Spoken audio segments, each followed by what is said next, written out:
ಒಂದು 3 ವಿಚಾರಗಳಷ್ಟೇ ನಿಮ್ಮ ಗಮನಕ್ಕೆ ತರಲಿಕ್ಕೆ ಬಯಸ್ತೇನೆ. ಒಂದು, ಜಸ್ಟಿಸ್ ಗೋಪಾಲ್ ಗೌಡ್ರು ಈ ಇಡೀ ಯೋಜನೆಯ ಬುನಾದಿನೇ ಅಲಗಾಡಿಸ್ಬಿಟ್ಟಿದ್ದಾರೆ. ಈ ವರದಿ ಒಳಗಡೆ ಅವ್ರು ಬುನಾದಿನೇ ಅಲಗಾಡಿಸ್ಬಂದ್ರೆ ವೆರಿ ಫೌಂಡೇಶನ್ ರಾಂಗ್ ಅನ್ನೋದನ್ನ ಎಸ್ಟಾಬ್ಲಿಷ್ ಮಾಡಿಬಿಟ್ಟಿದ್ದಾರೆ. ಇದು ಇಡೀ ಭೂ ಸ್ವಾಧೀನ ಪ್ರಕ್ರಿಯೆ ನಡೀತಿರೋದು GBDA ಕಡೆಯಿಂದ, ಗ್ರೇಟರ್ ಬೆಂಗಳೂರು ಡೆವಲಪ್ಮೆಂಟ್ ಅಥಾರಿಟಿ ಕೂಡ ಕಾಯ್ದೆ, ಕರ್ನಾಟಕ ಅರ್ಬನ್ ಡೆವಲಪ್ಮೆಂಟ್ ಅಥಾರಿಟಿ ಅಡಿ ಅವ್ರು ಮಾಡಿದ್ದಾರೆ. ಈ ಫೌಂಡೇಶನ್ ರಾಂಗ್ ಅನ್ನುವಂಥ ವರದಿಯನ್ನ ಇದರಲ್ಲಿ ಸಾಕ್ಷ್ಯಗಳ ಸಮೇತ ಇದನ್ನ ಅನೇಕ ಲೀಗಲ್ ಪಾಯಿಂಟ್ಸ್ ಮೂಲಕ ದೊಡ್ಡ ಆಲ್ಮೋಸ್ಟ್ ಅದು ಇಷ್ಟು ದಪ್ಪನ ವರದಿ, ಇನ್ನೊಂದು ನಾವಿಲ್ಲಿ ಕೊಟ್ಟಿರೋದು ಅದರ ಸಂಕ್ಷಿಪ್ತ ವರದಿ, ಸಮಗ್ರ ವರದಿ ಇನ್ನೊಂದಿದೆ. ಅದು ಅಷ್ಟು ನಮ್ಗೆ ಟ್ರಾನ್ಸ್ಲೇಷನ್ ಮಾಡೋಕ್ಕಾಗಿಲ್ಲ, ಪೂರ್ತಿ ಇಂಗ್ಲೀಷಲ್ಲಿ ಇದೆ. ಎಲ್ಲ ಲೀಗಲ್ ಆಸ್ಪೆಕ್ಟ್ಸ್ನ ಹಾಕಿ ಮಾಡಿದ್ದಾರೆ. ಯಾವ ಕೋರ್ಟಲ್ಲಿ ಹೋದ್ರೂ ಸರ್ಕಾರ ಡಿಫೆಂಡ್ ಮಾಡ್ಕೊಳಕ್ಕಾಗಲ್ಲ, ಸುಪ್ರೀಂ ಕೋರ್ಟ್ಗೆ ಹೋದ್ರೂ ಡಿಫೆಂಡ್ ಮಾಡ್ಕೊಳಕ್ಕಾಗಲ್ಲ ಅವ್ರ ಕೈಯಿಂದ. ಅಷ್ಟು ಸಾಲಿಡ್ ಆದಂತಹ ಲೀಗಲ್ ಬೇಸಿಸ್ನ ಅವ್ರು ಕೊಟ್ಟಿದ್ದಾರೆ. ನಾವು ಸಂಯುಕ್ತ ಹೋರಾಟದ ಕಡೆಯಿಂದ ಜಸ್ಟಿಸ್ ಗೋಪಾಲ್ ಗೌಡ್ರಿಗೆ ವಿಶೇಷ ಧನ್ಯವಾದಗಳನ್ನು ಹೇಳಿಕ್ ಬಯಸ್ತೀವಿ. ಇಷ್ಟು ಸ್ಟ್ರಾಂಗ್ ಆದಂಥ ಫೌಂಡೇಶನ್ ಕೊಟ್ಟು ಮಾಡಿದ್ದಾರೆ. ಇದು ಸಾರಾಂಶದಲ್ಲಿ ನಿಮ್ಗೆ ಹೇಳ್ಬೇಕಪ್ಪ ಅಂದ್ರೆ, ಇದು ಗ್ರೇಟರ್ ಬೆಂಗಳೂರು ಡೆವಲಪ್ಮೆಂಟ್ ಅಥಾರಿಟಿ ಆಗಿರುವಂಥದ್ದು KATA ಆಕ್ಟ್ ಅನ್ನುವ KTCA ಅನ್ನೋ ಆಕ್ಟ್ರಿಂದ Karnataka town and country planning ಅಂದ್ರೆ ಕರ್ನಾಟಕದ ನಗರ ಮತ್ತು ಗ್ರಾಮೀಣ ಪ್ಲಾನಿಂಗ್ ಅನ್ನೋದು ಇನ್ನೊಂದು ಆಕ್ಟ್ ಅಂತ ಇರ್ತದೆ. ನಗರ ಮತ್ತು ಗ್ರಾಮೀಣ ಎರಡನ್ನೂ ಗಮನದಲ್ಲಿ ಇಟ್ಕೊಂಡು ಅಭಿವೃದ್ಧಿ ಮಾಡುವ ಪ್ಲಾನಿಂಗ್ ಅಂತೇಳಿ ಅದ್ರ ಕೆಳಗಡೆ ಈ ಕಮಿಟಿ ಆಗಿರುವಂಥದ್ದು GBD ಆಗಿರುವಂಥದ್ದು. ಇವ್ರು ಭೂ ಸ್ವಾಧೀನಕ್ಕೆ ಬಳಸಿರುವಂಥದ್ದು ಕರ್ನಾಟಕ ಅರ್ಬನ್ ಡೆವಲಪ್ಮೆಂಟ್ ನ ಬಳಸಿದ್ದಾರೆ. ಇವರು ಬಳಸಕ್ ಬರೋದೇ ಇಲ್ಲ, ಯಾಕಂದ್ರೆ ಅದು ನಗರ ಪ್ರದೇಶ ಅಲ್ಲವೇ ಅಲ್ಲ, ಅದು ಗ್ರಾಮೀಣ ಪ್ರದೇಶ. ಗ್ರಾಮೀಣ ಪ್ರದೇಶದಕ್ಕೆ ನೀವು ನಗರ ಪ್ರದೇಶದ ಕಾಯ್ದೆಯನ್ನು ಅನ್ವಯ ಮಾಡಿ ಹೆಂಗ್ ನೀವು ಮಾಡ್ತೀರಿ, ಇದನ್ನು ಭೂ ಸ್ವಾಧೀನ ಮಾಡ್ತೀರಿ?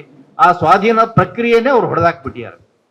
ಅದೇ ಸಂದರ್ಭದಲ್ಲಿ ನಮ್ಮ ಪ್ರಕಾಶ್ ಕಮ್ಮರ್ಡಿ ಅವರು ಇರ್ಬೋದು, ಡಾಕ್ಟರ್ AR ವಾಸವಿ ಇರ್ಬೋದು, ಉಮಾಪತಿ ಅವರು ಇರ್ಬೋದು, ಬಹಳ ವ್ಯಾಲಿಡ್ ಆರ್ಗ್ಯುಮೆಂಟ್ಸ್ ನ ತಂದಿದ್ದಾರೆ. ಅದರಲ್ಲಿ ಕೃಷಿ ಆರ್ಥಿಕತೆನ ಹೆಂಗೆ ಸಂಪೂರ್ಣವಾಗಿ ಸರ್ಕಾರ ನಗಣ್ಯಗೊಳಿಸ್ತಾ ಇದೆ ಅನ್ನೋ ವಿಚಾರನ ಪ್ರಕಾಶ್ ಕಮ್ಮರ್ಡಿ ಅವರು ತಂದಿದ್ದಾರೆ. ಆರ್ಥಿಕತೆ ಅಂತ ಹೇಳಿದ್ರೆ ಬರೀ ಫ್ಯಾಕ್ಟ್ರಿಗಳು ಅಲ್ಲ, ನಗರ ಅಲ್ಲ.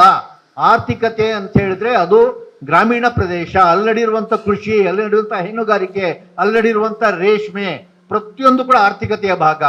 ಸಮಗ್ರ ಆರ್ಥಿಕತೆ ಪರಿಕಲ್ಪನೆ ಬಿಟ್ಟು ಆರ್ಥಿಕತೆ ಅಂದ್ರೆ ಬಂಡವಾಳ, ನಗರ, ಪಟ್ಟಣ, ಕಂಪನಿ, ಫ್ಯಾಕ್ಟ್ರಿ, ಈ ಕಲ್ಪನೆಯಿಂದನೇ ಇದು ಹೋಗ್ತಾ ಇದೆ. ಇದು ಫೌಂಡೇಶನ್ ರಾಂಗ್ ಅನ್ನೋದನ್ನ ಪ್ರಕಾಶ್ ಕಮ್ಮರ್ಡಿ ಅವರು ಮತ್ತೆ ನಮ್ಮ ಸಮಗ್ರ ಯೋಜನೆ ಹೆಂಗಿರ್ಬೇಕು ಅನ್ನೋದ್ ಕಡೆ ಗಮನ ತಂದಿದ್ದಾರೆ.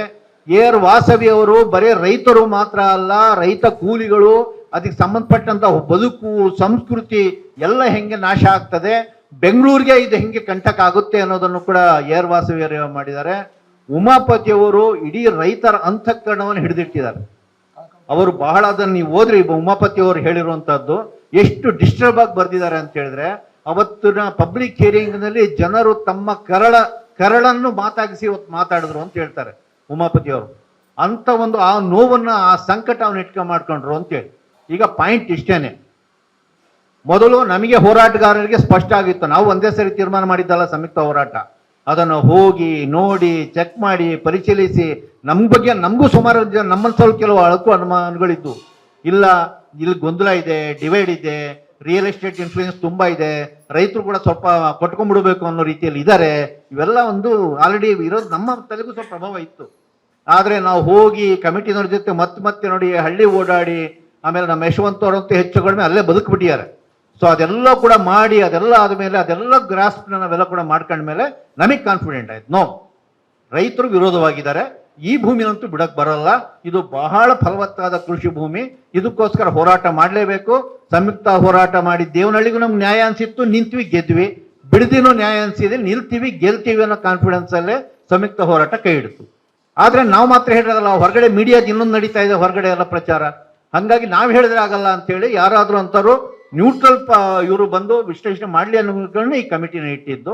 ಇವತ್ತು ಆ ಕಮಿಟಿ ಬಹಳ ಗಟ್ಟಿಯಾಗಿ ದೃಢವಾಗಿ ಹೇಳಿದೆ, ಫೌಂಡೇಶನ್ ಕಿತ್ತಾಕ್ ಹೇಳಿದೆ. ಅವ್ರು ಬಂದು ಅವ್ರು ಬಂದ ಹಳ್ಳಿಗೆ ಬಂದ ತಕ್ಷಣ ಕಣ್ಣಿಗೆ ಕಂಡಿದೆ ಅವ್ರಿಗೆಲ್ಲ ಕೂಡ.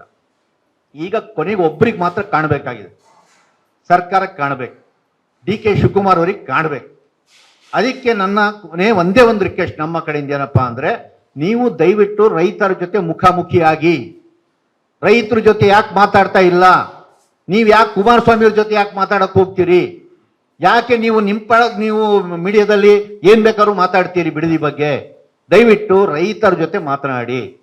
ಇದು ರೈತರ ಬದುಕಿನ ಪ್ರಶ್ನೆ, ಇದು ಅವ್ರ ಭೂಮಿ, ಇನ್ನು ನಿಮ್ದಲ್ಲ. ಇದು ನೀವು ಕಾಯ್ದೆ ಪೇಪರಲ್ಲಿ ನೀವು ಮಾಡಿರ್ಬೋದು, ಇದರ ಸ್ವಾಧೀನ ಇರುವಂತಹದ್ದು ಇದರ ಮಾಲೀಕರು ರೈತರು. ಸೊ ಹಂಗಾಗಿ ಸರ್ಕಾರ ಕೂಡಲೇ ರೈತರ ಜೊತೆ ಮುಖಾಮುಖಿ ನೀವು ಮಾತನಾಡಿದ್ರೆ ನಿಮಗೂ ಇದು ವಾಸ್ತವದ ಅರಿವಾಗ್ತದೆ, ಮತ್ತೆ ಈ ಪ್ರಾಜೆಕ್ಟ್ನ ನೀವು ಇಮಿಡಿಯೇಟ್ ಆಗಿ ನೀವು ಡ್ರಾಪ್ ಮಾಡ್ತೀರಾ ಅನ್ನುವಂತಹ ಒಂದು ವಿಶ್ವಾಸನ ವ್ಯಕ್ತಪಡಿಸಿ ನಾನು ಮಾತು ಮುಗಿಸ್ತೀನಿ. ನಮಸ್ಕಾರ.